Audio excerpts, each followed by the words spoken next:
Charles Duhigg's The Power of Habit. Why we do what we do in life and business is a deep exploration of the science behind habits, revealing how they drive individual behaviors, organizational success, and societal movements, and offering a framework for understanding and reshaping them. At the heart of the book is the concept of the habit loop, a three-part neurological pattern consisting of a cue, a routine, and a reward. The cue triggers an automatic behavior, the routine is the action itself, and the reward reinforces the behavior, making it more likely to repeat. Duhigg explains that this loop, rooted in the brain's basal ganglia, allows the brain to conserve energy by automating repetitive tasks, turning complex behaviors into effortless habits. He illustrates this with the story of Lisa Allen, a smoker who, after years of unhealthy habits, replaced smoking with jogging to manage stress. By keeping the same cue, stress, and reward, a sense of calm and achievement, she rewired her routine, demonstrating what Duhigg calls the golden rule of habit change. To change a habit, keep the cue and reward but replace the routine. This principle, grounded in neuroscience, shows that habits are malleable when their components are understood and manipulated deliberately. Duhigg delves into the brain's mechanics, drawing on MIT research to show how habits form through repetition. As behaviors become routine, decision-making shifts from the prefrontal cortex to the basal ganglia, freeing up mental resources but making habits sticky and resistant to change. This neurological efficiency explains why habits persist, even harmful ones, but also why they can be reshaped with effort. For example, Duhigg describes how Alcoholics Anonymous, AA, helps individuals overcome addiction by replacing destructive routines, like drinking with new ones such as attending meetings or seeking support, while addressing the same emotional cues, for example, anxiety or loneliness, and rewards, for example, relief or community. He emphasizes the role of belief in habit change, noting that AA's success often hinges on fostering a belief in transformation, especially during moments of crisis, which helps individuals stick to new routines when old habits tempt them.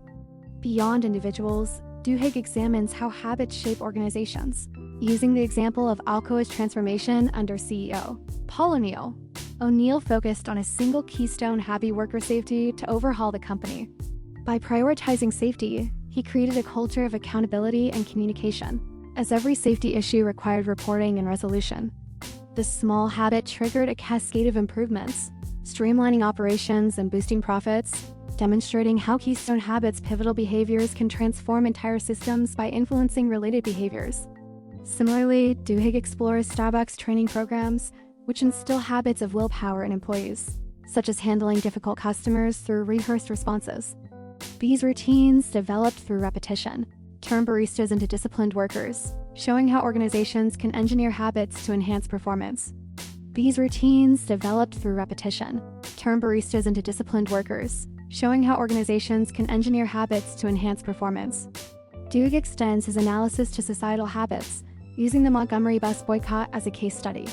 Rosa Parks' refusal to give up her seat was a cue, but the boycott's success relied on social habits of obligation and connection within Montgomery's Black community. Leaders like Martin Luther King Jr. harnessed these habits, turning personal networks into a collective movement that sustained the boycott for over a year. This illustrates how habits of social interaction, trust, reciprocity, and shared identity can drive large-scale change. However, Duhigg also highlights the darker side of habits, describing how companies like Target use data analytics to exploit consumer habits. By analyzing purchasing patterns, Target can predict life events like pregnancy and target customers with tailored ads, raising ethical concerns about privacy and manipulation.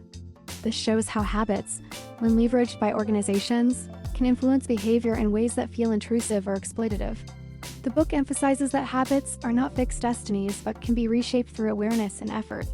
Duhigg shares his own experience of breaking a snacking habit by identifying the cue, mid-afternoon boredom, routine, buying a cookie, and reward, social interaction, and a break.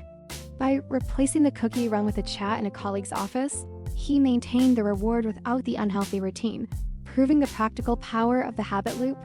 He also explores willpower, citing research that compares it to a muscle that strengthens with practice, but weakens when overtaxed. Simple habits, like making your bed daily, can build willpower, creating a foundation for bigger changes. Duhigg argues that small, intentional habits can compound into transformative outcomes, whether for individuals or organizations. Finally, Duhigg addresses the philosophical question of habits and free will, using two contrasting cases: a gambler who lost everything to compulsive betting and a sleepwalker acquitted of murder due to unconscious behavior.